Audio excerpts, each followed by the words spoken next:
Well, hey, Church InTension podcast family, thanks so much for checking out today's episode. Today's episode is a really, really, really important conversation. It's not one that I hosted. It's one that I was actually invited to be a part of by Dr. Kenneth Ulmer. Dr. Kenneth Ulmer is a board member at the King's University, but he's also the pastor of a really great church in Los Angeles. He was actually a part of leading the city of Los Angeles through the Rodney King riots back in the early 90s. So he invited this really important gathering of pastors and educational leaders to be a part of a conversation about racism and the church. Some of the largest names in church were present. Pastor Chris Hodges was present. Pastor Rick Warren was present. And it was a really important conversation that I think it's important for our listeners to be a part of. So I want you to sit back, I want you to relax, I want you to enjoy this really authentic and raw and real conversation about racism. I hope you enjoy it. What would this world be like if that little 17-year-old girl had not had a phone and recorded George Floyd? It's not the first death of a black man. They die every day. In fact, a month before this, Ahmaud Arbery had just been killed. You didn't get this kind of response. After that, there was a young lady who was shot 8 times in her own home. You didn't get this kind of response. There was a white lady in Central Park who made a crazy phone call about as racist as I've ever seen in my life. But there was not this kind of response. What would have happened if that little 17-year-old girl, why is this one different? That's my question. Why is this one different? Anybody? Well, Ken, I'm going to jump in there because you and I sat and had this conversation at your place last week. And you said to me, this was a straw that broke the proverbial back. And it was so, in my estimation, it was so strong. And it was a time like this. I think that there was something in the spiritual realm. Really, a lot of us have prayed and had a lot of discussions for a long time about race and race issues. And at the end of the day, I think that I think Pastor Rick said this when he came on, we're in a season that's really a vital, crucial time for us right now as a country to see something move that's never moved before. And I think you were onto that when you knelt down on your stage. I mean, I would push it back to you and say, what happened to you that day? Why did you respond the way you did that day? I've never seen you in 25 years that I've known you act the way that you acted on camera the day that you recorded that on Pentecost Sunday. It was different as I've never seen it before. I might be, I'm just looking, I might be the oldest person on this call. I'm 72. I might be the oldest one. But here's where I'm going. My uncles went to the March on Washington. My uncle took a shoebox and filled it up with fried chicken and light bread and a pound cake. Now, you guys know nothing about light bread, okay? So I'm gonna give you a pass on that. But my Uncle Jess had a shoebox with fried chicken and light bread and some pound cake, and got on a bus and went to hear Dr. Martin Luther King's I Have a Dream speech. I've been through that. I went through the Watts riots. I've been through that. I went through the Rodney King piece. I went through all of that. Never like this. It's never been like this. There's something different about this. Never, ever has there been anything that happened to any black person in America, in any ghetto, any hood, that reverberated around the world. Never. Rodney King did not go around the world. Even what Dr. King did not have this kind of response. I saw the newspapers and I saw a report, and that was a report from Pittsburgh. Then there was one demonstrations in Paris. There were demonstrations in Syracuse. There were demonstrations in Syria. There were demonstrations in New York. There were demonstrations in London. Around the world. It's never been like this before. I also think, and when I zoom the lens out, and this is not a theological discussion, it's not a Bible lesson, and I probably won't stay too spiritual anyway, but I do believe that the prophet Isaiah said something. He says, God is doing a new thing. And he said, don't you miss it. Behold, don't you miss this. And the word for new there means something creatively new. It means you've never seen it like this before. It's different from everything that's happened in the past. There have been 11 cases of a black person in some kind of crime that ended in what was less than justice. There's something in the spirit realm. There is something in the spirit realm. But more than that, there's also something as never before in the earth realm. I heard the thing about the spirit realm and the prophets and all of that during all those other times. But here's what summarizes, here's what makes it different for me, Danny. A white lady was being interviewed by NBC, ABC, one of them, I think it was here in Los Angeles, one of the demonstrations. And he said, "Ma'am, why are you out here? Why are you out here?" And she said, "Because this time I get it. I get it. So, Danny, somebody's getting it. And they're getting it, somebody's getting it for the first time. This lady said, "I've seen these before," she said, "but I'm out here because now I get it." I think in addition to all the other stuff, there are people who finally get it. Now, the day that you saw me do that message, my problem was, and my issue was, my church family, my friends know that God has given me relationships like you guys. I traffic in a lot of different circles. But what I heard was, where are all your white friends? Where's the evangelical church? Where are your white buddies now?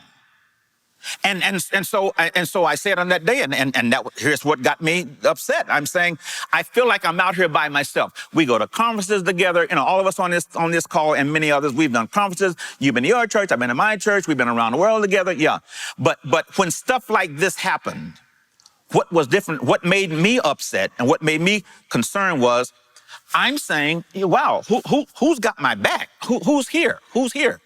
Oh, I know we've done the old kumbaya thing, and we've done, I was involved in the so-called healing when black Pentecostals and white Pentecostals came together with the Nashville thing, and I went down there and I washed somebody's feet, and somebody washed my feet. I ain't washing nobody. I'm not washing anybody else's feet. I don't want nobody to wash my feet. I'm not going to wash no more feet. I'm done with the foot washing because we washed feet and took our feet right back to the same old normal. My prayer, God knows it's my prayer, this one will be different. And now, I will say this, praise the Lord. In the last 2 weeks, they've been coming out of the woodworks. I mean, I've been hearing some things, praise the Lord for that. Now, my cynicism says, what took y'all so long? My cynicism said, what took you so long? What? And of course, I'm back now to the little girl with the phone. But rather than go back to that, I'm saying, so now how is it going to be different?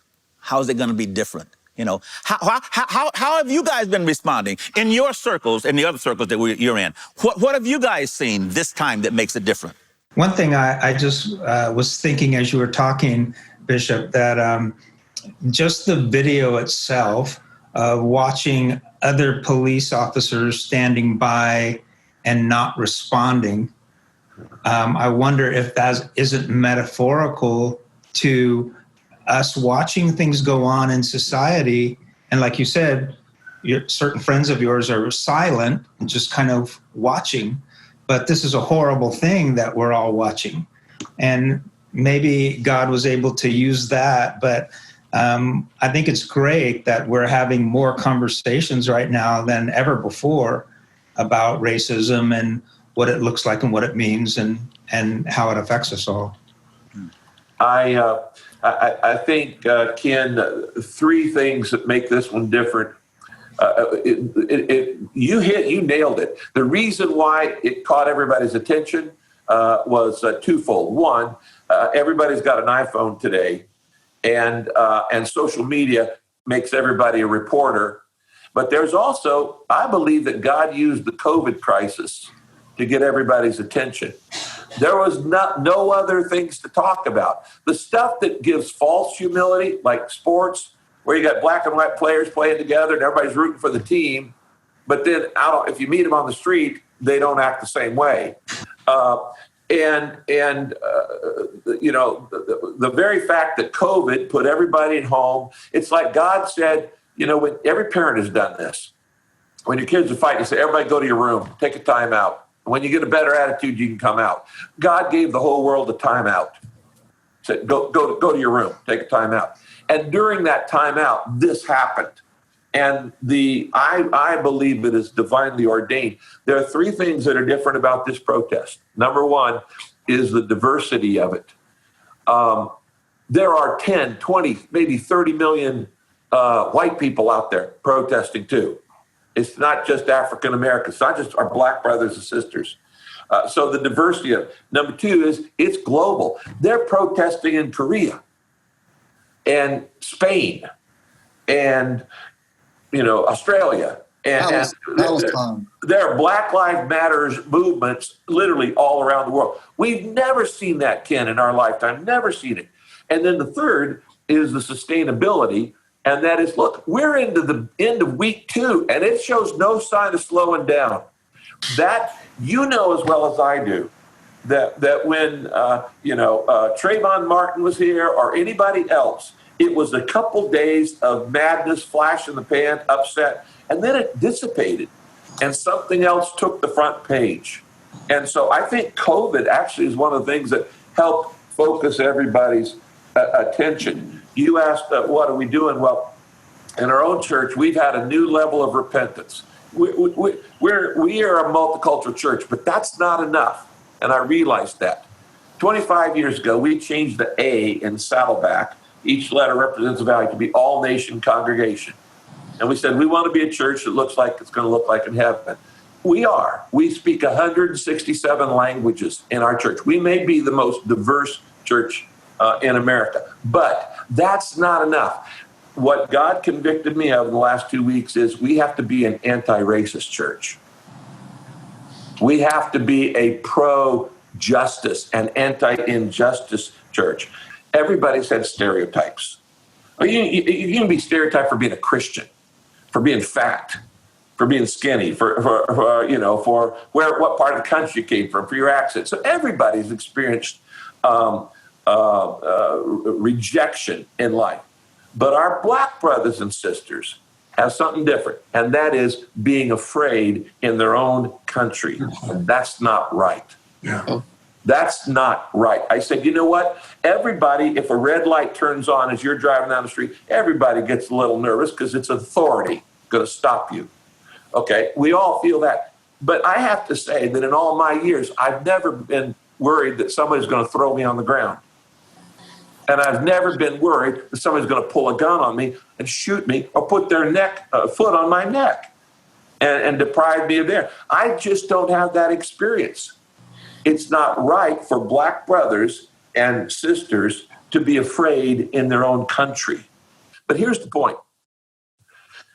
In 1617, the first people landed in Jamestown. Okay, the first light-skinned people landed in Jamestown. You know how many years later the slaves arrived? 7. So blacks have been in this country as long as whites have. It's their country too. We don't feel like it. No, that's a good point. It is. We keep saying, we keep saying what you just said. It's our country too. We don't feel like it. It's like people say, well, why do you say Black Lives Matter? Because y'all act like we don't matter. That's why we say it. It's not that we matter and your life don't matter. It's just that you act like yours matters and ours doesn't. So it is our country. We don't feel like it. See, when somebody says let's make America great again, and we're not going to get political, but we're going to get on the edge. When was America so great that my people felt like it was what you just said? We've been here as long as you. Pick any time in the last since 1620. What season has there been? There's been none. See, that's part of our problem. We don't have a point of reference. It is true what you just said. It is exactly true, but we don't feel like it. And then when we say we don't, people ask, well, what's wrong with you? Well, you got 20 acres and a mule or whatever it is. And there's some condescending response on that. See, the thing that I think is different is that more and more people of non-color, more and more white people are saying, wow, maybe this racism thing is real. And I'm saying we've been trying to tell y'all that for years. I have pastor friends who have stood up and said, well, racism, I don't know why these people keep talking about that. They ought to just get over it and just let it pass. It's been going for so long. And we're saying, but it ain't gone, man. It's still here. And we say what you just said. We've been here the same as long as you guys have been here. When white people took it from the Indians, we were right up in there. It was in a few years. We've never, ever felt like it. And that's my point. No, so few of my friends, and I'm not just you guys, and I'm going to go to the church. So few of the church acknowledges that. And they imply that the playing field is level. That's all we want. All we want is put me on a level basketball field, and we'll play as basketball as much as everybody else. Make the football field level, we'll play football like everybody else. It's when that bad boy starts tilting that we don't know what end to stand on, and we usually end up at the bottom. No, it is true it's ours. We've never felt like it. Ken, I want to just say on behalf of everybody, I'm sorry, buddy. It breaks. I'm telling you, man. It breaks my heart, and it's just wrong. And I like what, I don't know if it was Dan or Phil, which one of you said it, about the whole thing about silence is violence. Yeah. I got one for you. This will bring in a couple of my other friends here. I'm 72. Let's go down this thing another way. I was 30 years old, 30 years old, before I ever knew that there were any black people in the Bible. I have 4 earned degrees, 3 degrees in divinity, PhD, and a D-Min. I studied the book of Acts, and this was the phrase, verse by verse and line upon line and precept upon precept. And when we got to Acts 13, nobody pointed out that their Bible said he was a black man. One was named Lucius. Now, first of all, I don't know. It didn't say about him, but he had to be a brother. I mean, I don't know too many white Luciuses. That's a whole nother conversation. But then it says so-and-so, the Niger, the black man. They never mentioned that, man. Here's part of my personal problem. Part of my personal problem is I've been in and out of the white world so much that the white world has very subtly and sometimes not so subtly caused me to have to choose between being black and being Bible. Don't let that go past you. I have been in academic settings. I have been in institutional settings. I've been on boardrooms. I've been in classrooms. I've been in classes, and I've been teaching classes that will often put me in a position where I feel like, if I'm going to really be Bible, then I can't be black. I was black before I knew the Bible. And I'm going through institutions that are dealing with my mind, that are saying, well, those people who are involved with social justice, those are very liberal people, and you don't want to get that liberal, and you don't want to go. That's just too far away from the Word of God. And I'm saying, but I just left that to drive from my neighborhood down here. It can't be that far away.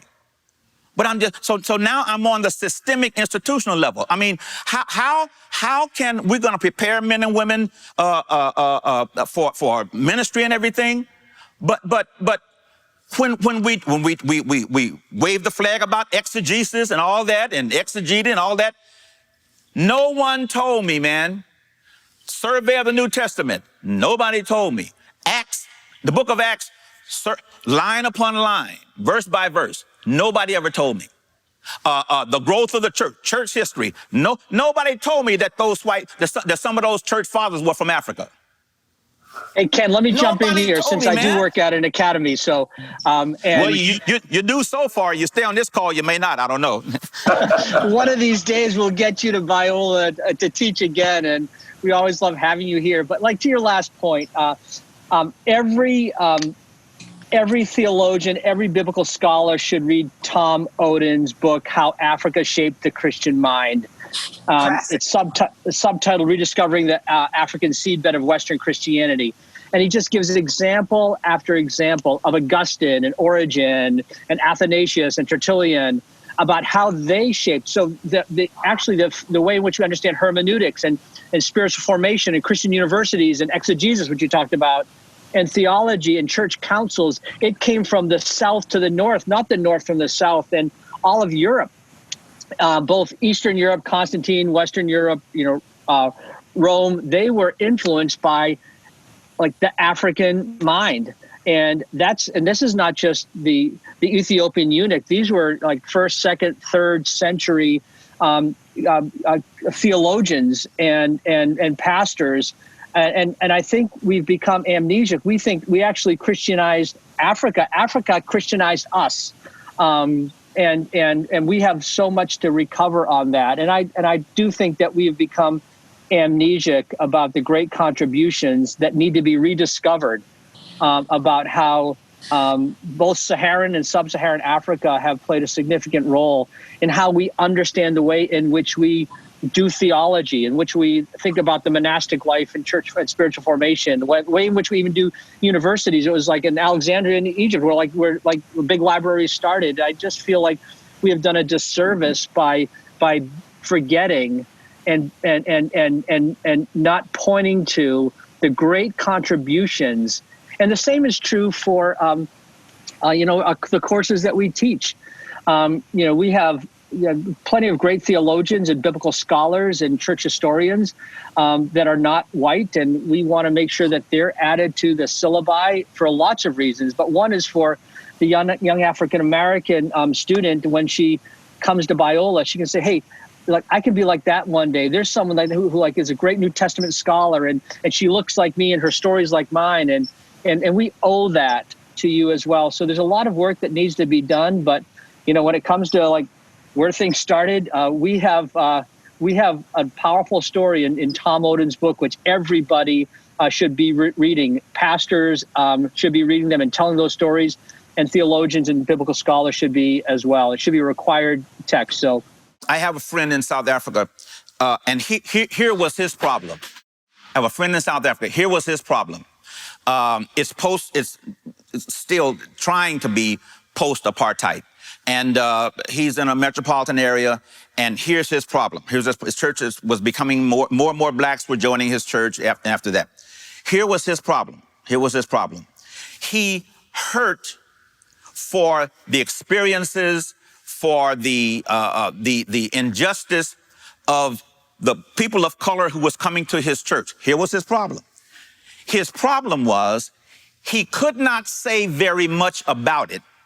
He could not take a stand, call it racism. He could not call it out for fear that he would lose the white members who were there before the black members came.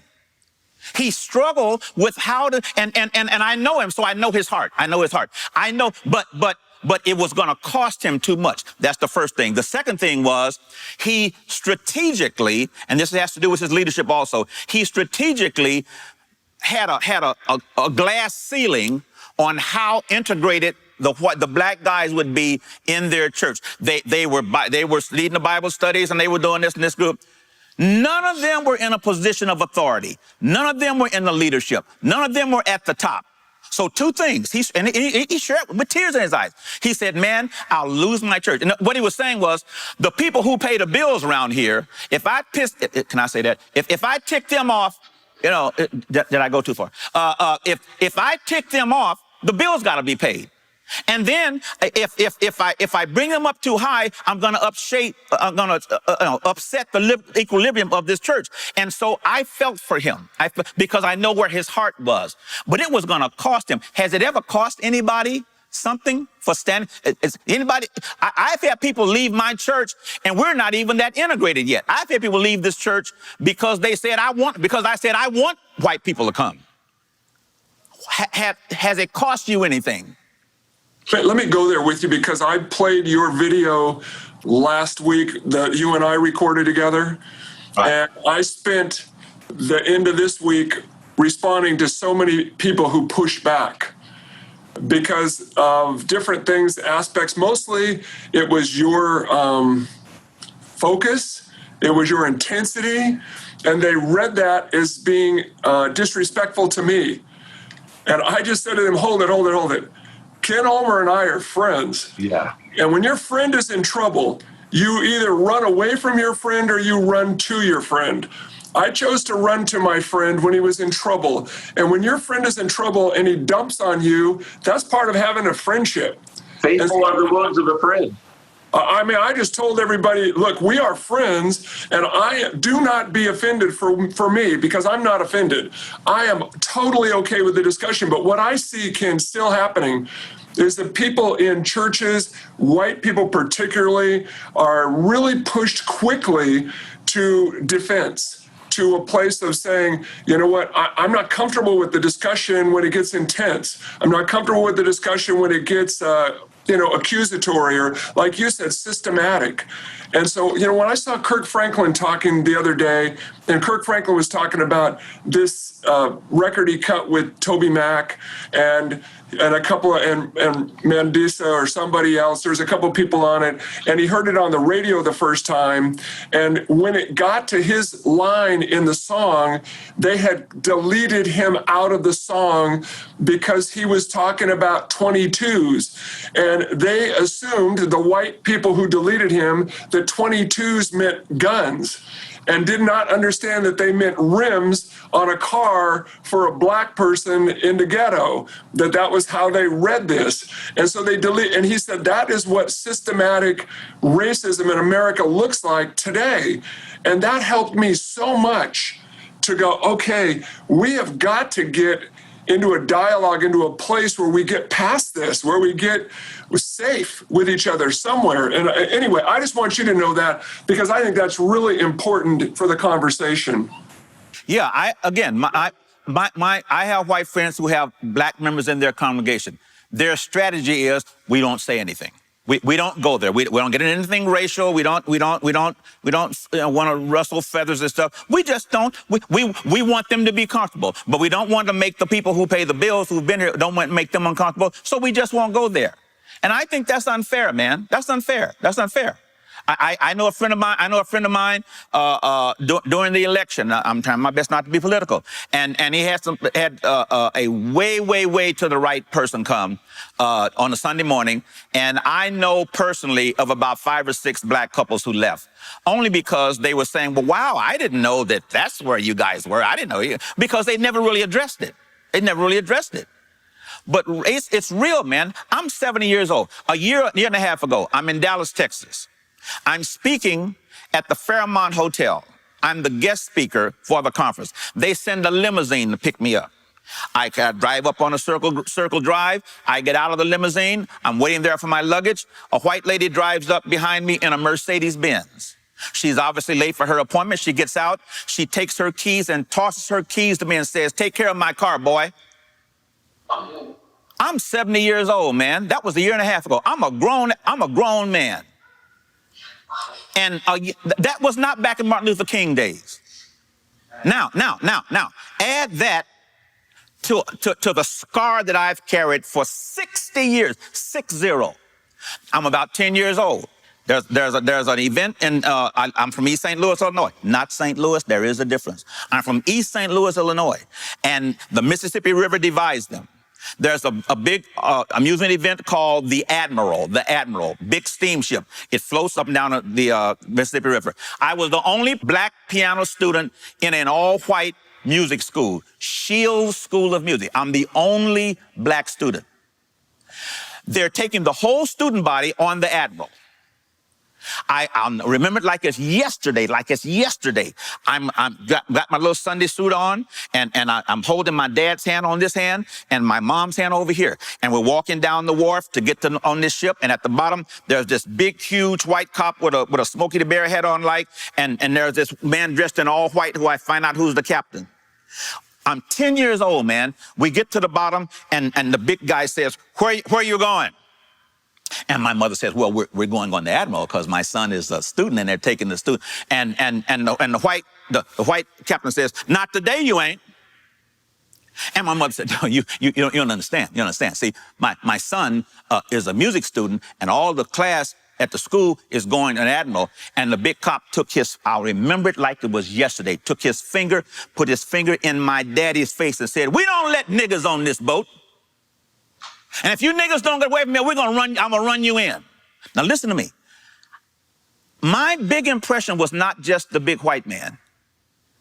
It was not even just not getting on that boat. It was the look in my daddy's face. I can see it today. And I look up and I see my daddy the embarrassment when that white man talked to him in front of his son like that. I'm a recovering racist. God has had to heal me, and I'm 70 years old, man. And I remember it like it was yesterday. And if it were not for the power of God, if it were not from friends like you guys, I'd be way to the left, man. It's nothing but the power of God. See, my problem with this situation here is that the church thinks it's all God's thing, or they think there's no problem at all, or they think it's our fault. Listen to me. Black people will never end racism in this country. They will never. The oppressor will never stop the oppression. The one who's being oppressed will never stop the oppression. Black people will never do it. And all of my white friends who are saying, well, look at you, Ken. You have a degree and you live in the other side of town and so they make me the exception.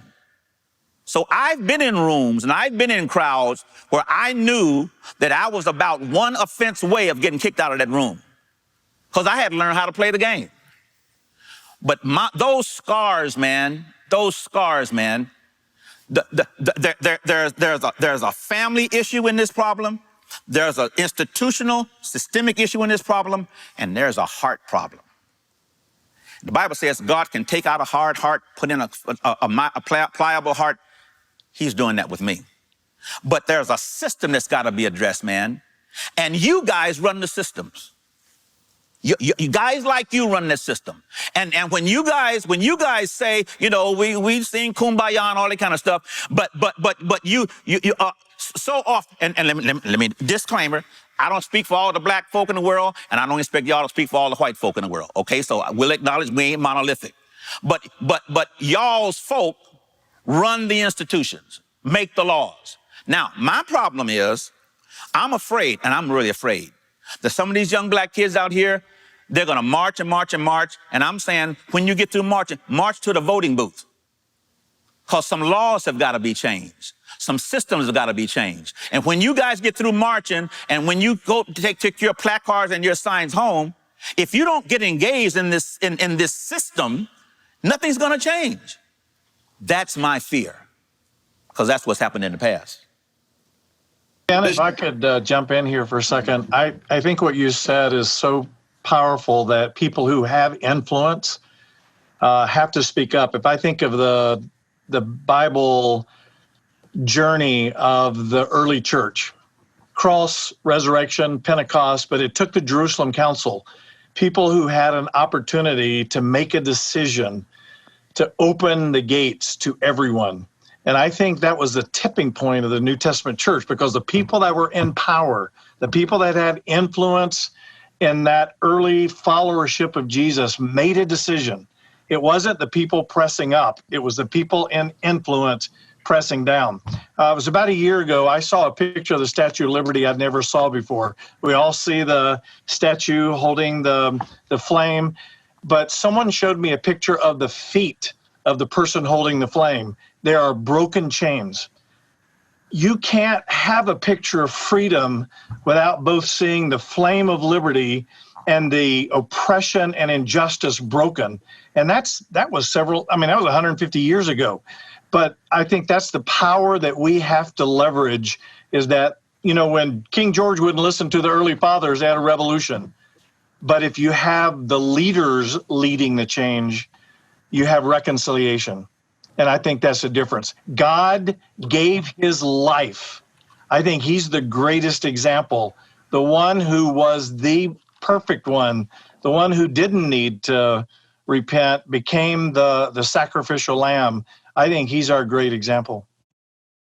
But in order to be the example, he had to come down and be like us. Yep. I fear that much of white Christendom is still seeing it as them and us. It's them. It's those people. It's those people. Isaiah says we are to challenge the oppressor. This book came out of a class that I taught at the Kings. And the thing that was a revolutionary at that class is that all of these young white kids, all these young white kids, some of them with tears in their eyes, they kept saying, I didn't know that. I didn't know that. Turn to this passage. Turn to that. They said, I didn't know that. And so these kids were saying, wow, nobody told me that. It was funny because they said, nobody told me. I said, well, nobody told me either. Nobody told me either. But this book came out of the fact that somebody with earnest, what Chuck Swindoll calls with sincere questions, a generation with sincere questions needs to have sincere answers. You know, Ken, in Ezekiel, he said, I sat where they sat, went to the captives in Tel Aviv, and I sat where they sat by the river, and I was astonished for 7 days. And I think, conversations like this and the ones that we have with our teams and in our church, from the pulpit, and using our influence to help people do that. One of my dearest friends, Ken Mulkey, you probably know Ken. He's worked side by side with me for 23 years, one of our pastors. He's African-American. And when he shared with me, he said, Bayless, to this day, if I'm pulled over by a policeman, I begin to shake. I didn't know that. I've had some really bad experiences with police. I've had a gun pulled on me by a police officer. I've been threatened, but I honestly never feared for my life. And I thought about that over days and days, and I couldn't stop crying. I didn't know. And we've been friends for 23 years. I hadn't sat where he'd sat. And even now, listening to you and this whole thing, I feel like a veil is coming away more and more. We're wanting to do what's right. And thank God, so many of those that are protesting peacefully and that are involved are young people, believers, because I think there's been progress. My daddy was raised in a very racially biased environment, very racially biased. And some of the things he said to me as a kid, it'd make your toes curl if you heard him. And then Dad got genuinely saved, filled with the Holy Spirit, and I saw him change. He and my mother, some of their best friends, became a black couple in church. And my dad died a couple of years ago. And on his deathbed, I would go and shave him and comb his hair. He was not mobile anymore. He wanted one person from the church to come be with him. It was a black brother. And he came and sat on the bed with us. My daddy grabbed his hand and held it while I shaved my daddy. And when that brother left, my dad looked at me and says, he's a good man, son. He's a good man. Only the gospel could change that. And I saw Jesus transform my father's heart, put a new heart in him. And I'd never bought into it, when I was younger, but then our children were raised in a new way to look at things. And I don't think that they see color the way that others do. And then my son Harrison, who's our lead pastor, had to explain to his kids, and they didn't even understand the concept because most of their little friends are from every nationality you could imagine. And my grandson cried for days. He said, how could people do this? So I think there's been progress, like even in Exodus, the people have been groaning because of the bondage for generations. But then now things were in place, and God said he heard the groaning of his people, and he came down and maybe, just maybe, teaching our children, our grandchildren, maybe we made enough progress that God is saying, okay, now I'm going to do something. I'm hopeful. I'm hopeful. In the midst of it all, I'm hopeful. Here's part of my problem, and it is a problem. I don't know if I've ever said this. I know I haven't said it publicly like this. My problem was having trafficked in almost predominantly white institutions and degrees and stuff like that. I kid you not.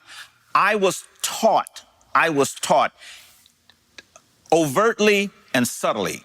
I was taught implicitly. I was taught by implication. I was taught.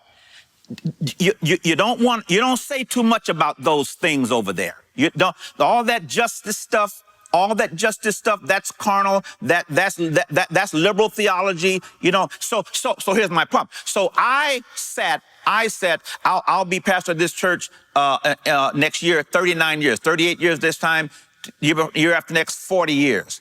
And I'm looking back, and it grieved me because I look back at the years when I came out, holding my little piece of paper and my little degrees and everything and my little hoods and stuff, knowing that I had been indoctrinated with a system that said, don't cry out, don't go there, don't groan, don't do social justice is a liberal term. A social action is a liberal term. That's what those liberal guys do. And so I cheated these people.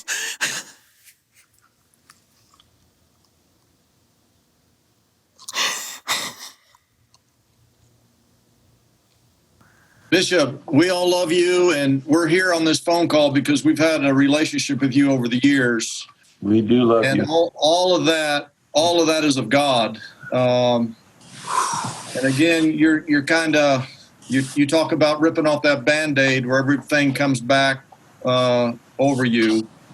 But you're here amongst friends, and we love you. And I think that most churches in this country have been complicit. Most churches in this country have been silent. And I have joined many of these men on this Zoom call beating a drum to build racially diverse churches. And I have always felt for 30 years it's landed on deaf ears. And we're guilty of talking a good game. We're guilty of acting like we're concerned that all people are saved, but most churches in this country are still segregated on Sunday morning. I know within a few blocks of my church are several churches that are all one race, and the things that you feel are real. But you need to know that the people on this Zoom call, that we're all in your corner, and we've all been blessed by your friendship over the years. I just want to say one thing about Scripture, and that is I've always felt, Peter was called to take the gospel to all nations, but he couldn't get it through his head. He'd heard it, he knew it, but he didn't do it. And so in Acts chapter 10, God has to put him in this trance and give him this dream, not once, not twice, but 3 times. 3 was his number for some reason. And I've always said if Peter had just obeyed the gospel in Acts 1 and 2, there wouldn't even be an Acts chapter 10 in the Bible. That chapter, Acts 10, should not even be in the Bible, because the leaders of the church should have obeyed Matthew 28, Acts 1 and 2. But it took that dream, it took that supernatural moment for him to finally have his eyes opened that the gospel is for all people. And I don't, I understand all the institutional stuff and the systemic stuff, but as a pastor, I'm not like, I really don't feel like I'm like Rick, who's got more of a global thing. God put something in my heart to just serve the local church. I'm a local church guy, and we do missions all around the world. I got that, and I have that connection, but I still go back to the most important thing that I can do, and every man on this Zoom call can do, is to live, eat, drink, and breathe, trying to build a racially diverse church, and everyone you come in contact with, to encourage them to do the same. And that when you lock eyes with someone of a different color than you speak first, and you try to build that bridge. And I think that's our greatest solution, because the government is not going to solve this problem. The media is not going to solve this problem. The politicians are not going to solve this problem. The Republicans are not going to solve it. The Democrats are not going to solve it. It's going to be the church. It's going to be the guys on this Zoom call and all the pastors across this country who finally, I'm hoping this George Floyd thing is like this dream that Peter had in Acts chapter 10, and that moving forward, we can begin to make a difference. And Bishop, I believe that that's going to happen. I'm like, we're hurting that you're hurting. When this thing hit, we were all trying to swim and not drown with all the things happening in our own churches. But having a multiracial, multi-ethnic church solves most of these problems that I think that you're hurting on today. And when you have a multiracial church, you have a voice. You can actually speak to all of them. If you have an all-white church, what do you have to say to people? And I think that too, and I'm not criticizing, but you have an all-black church, and there are reasons for that, I'm sure, but I just think the multi-ethnic church, the pastor who pastors the multi-ethnic church, he has a voice. And I've told my friends, if you don't have a multiracial church, you don't have anything to say right now. You need to be quiet. You need to get out and start having a multiracial board, multiracial staff, make your platform multiracial. And that's my 2 cents on this call. I love all you guys, but I love Bishop, and I'm thankful we can be here to help get him through this time. But Bishop, you're a leader. You're a leader of leaders, and I'm thankful for your friendship that we have and all these gentlemen have with you. And that's a lot on you that you've developed those friendships. We've been blessed by them, and we hope that we can continue this relationship with all people of color. You asked what makes this different. It's this. This hasn't happened before, and before we can take a stand, we have to take a seat and listen. And I was raised in a predominantly African American church down in South Louisiana. I was on the music team with all black gospel music. I mean, I have learned more in the past 2 weeks. I didn't even think I had more to learn. I kind of put my chest out there like, man, I know the plight. I get it. I understand it. And Bishop, I sat down last night. I had 4 black couples on our staff just come. I said, no agenda. Just I want to sit at the table. I want to hear your story. And they're on my staff. They're the top leaders of my staff. And we all had so many I had no idea moments. Yeah. And there is a moment where we make systematic changes. I think that's what leaders do. But it's at the end of first feeling the pain. I call it learn, lament, then lead. So I have to hear it. I have to make room to hear it. People are wanting a lot of statements in action. I said, would you please just give me a few weeks to learn and listen? I promise you that my steps are coming. I'm a steps guy, but I don't want to react. I want to act. I want to learn. And so I'm having listening sessions right now. That's all I'm doing. I've canceled everything just to have listening and learning and conversations. And then, but not just learn, because it can't go in the head. It's got to go in the heart. That's the lament.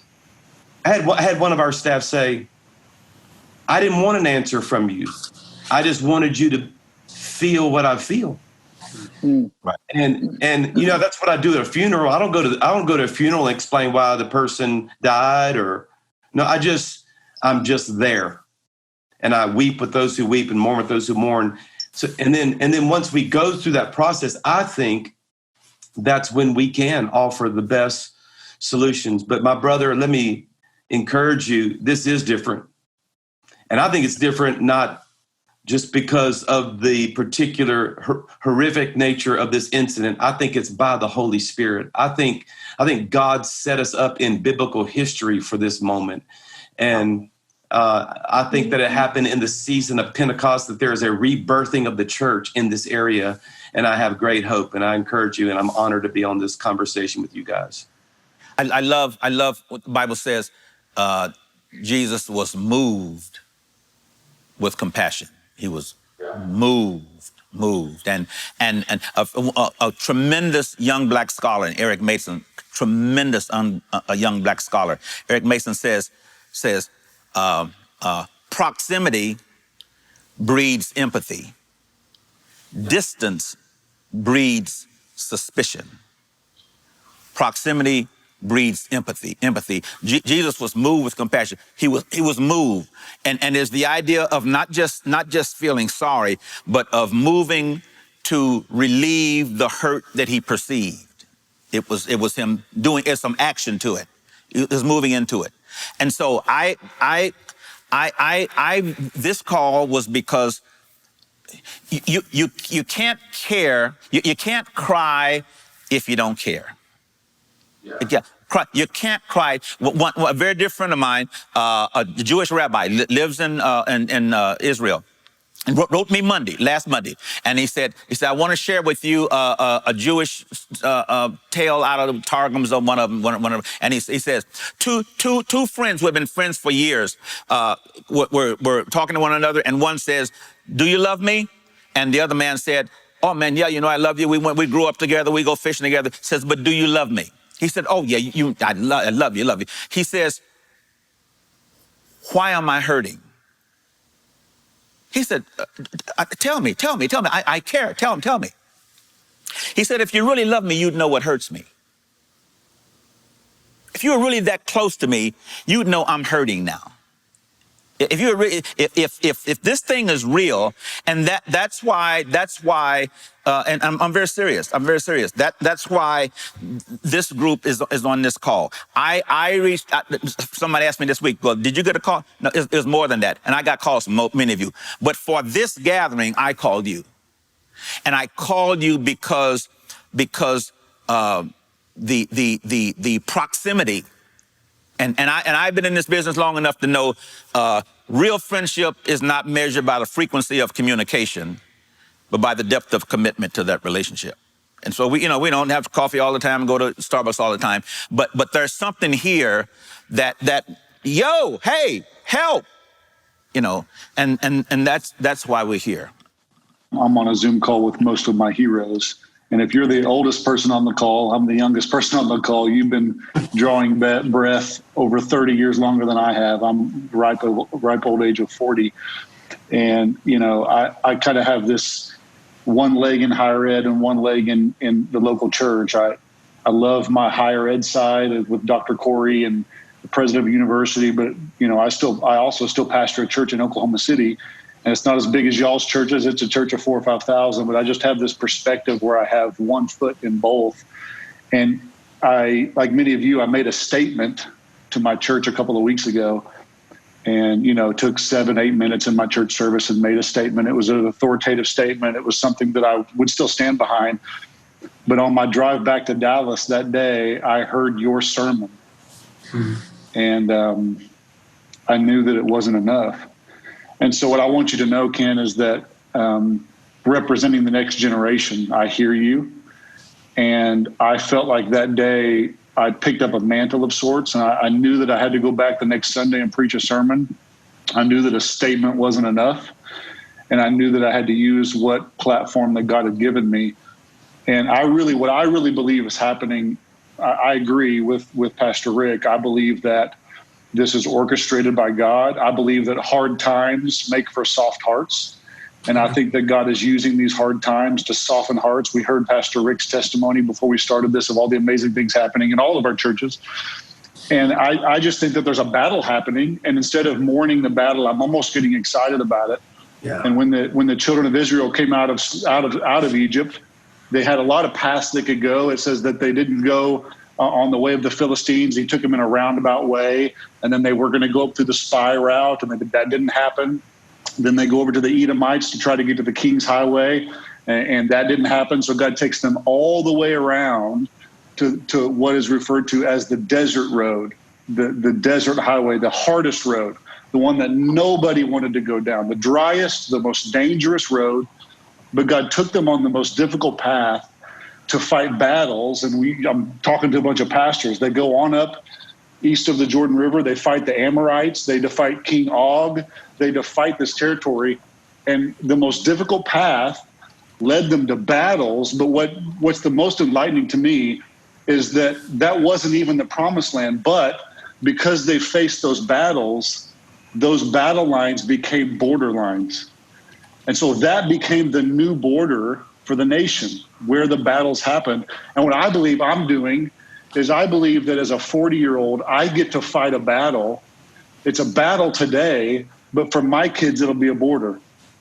And it's up to every generation to fight that generation's battle to produce a borderline for the next generation. And Dr. Ulmer, you fought the battle And my generation stands at the border that was your battle. The battle that you fought in LA and the riots, you fought a battle that has now created a border.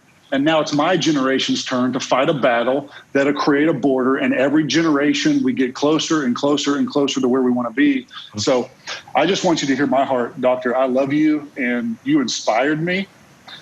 And I lead differently because of you. And I pastor differently because of you.